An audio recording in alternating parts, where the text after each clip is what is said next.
Sport Actu, c'est l'actu sport. En ce dimanche 11 septembre, que s'est-il passé? On démarre avec du football, suite de la 7ème journée de Ligue 1. L'OM s'est imposé 2-1 face à Lille et reprend donc la deuxième place à Lens. Les Marseillais ont 2 points d'avance sur les Lensois et sont à égalité de points avec les Parisiens.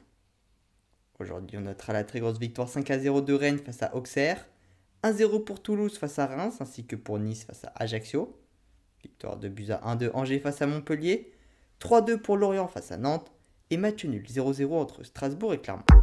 Également en football, un mot sur la Liga. Si le FC Barcelone s'est imposé 4-0 face à Cadix, l'homme du match a été le gardien Jeremias Ledesma. Non pas sur le plan sportif, mais sur le plan humain, puisque l'Argentin a sauvé un spectateur victime d'un malaise cardiaque en apportant un défibrillateur au secours. En rugby, suite de la deuxième journée de top 14, le champion de France Montpellier a remporté son premier match de la saison, une victoire 29-19 face à Bordeaux-Bègles. Ce soir, dernière rencontre de cette deuxième journée entre Toulouse et Toulon. Autre mot de rugby, cette fois-ci sur la Coupe du Monde de rugby à 7, qui se déroule actuellement en Afrique du Sud. Les Français se sont hier soir imposés face aux Fidji en quart de finale et ont affronté ce midi la Nouvelle-Zélande. Elles se sont malheureusement lourdement inclinées, 38-7. Elles disputeront donc ce soir la petite finale face aux États-Unis. Les Français, eux, ont vu leur parcours s'arrêter dès hier soir après leur défaite face à l'Australie en quart de finale. On passe au tennis avec la finale dame de l'US Open. Iga Swiatek a battu Ons Jabeur en 2-7. La numéro 1 mondiale a remporté son 3e grand chelem. Elle n'a que 21 ans. Ce soir se tiendra la finale homme entre Casper Ruud et Carlos Alcaraz.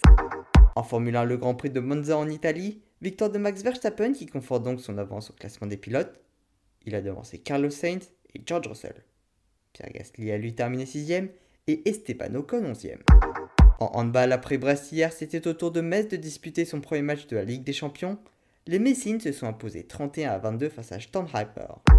En cyclisme, aujourd'hui se court la dernière étape de la Vuelta. Au moment où j'enregistre l'épisode, les coureurs n'ont parcouru que la moitié de l'étape, mais ce devrait être sans risque pour Remco Evenepoel qui devrait remporter cette édition. Enfin, en hockey sur glace, la Ligue des Champions, Grenoble s'est incliné une 4e fois en 4 matchs. Hier 5-2 face à l'Elsboran Berlin.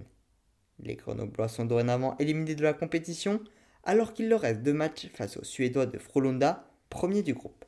Voilà pour les actualités du jour, à demain dans Sport Actu.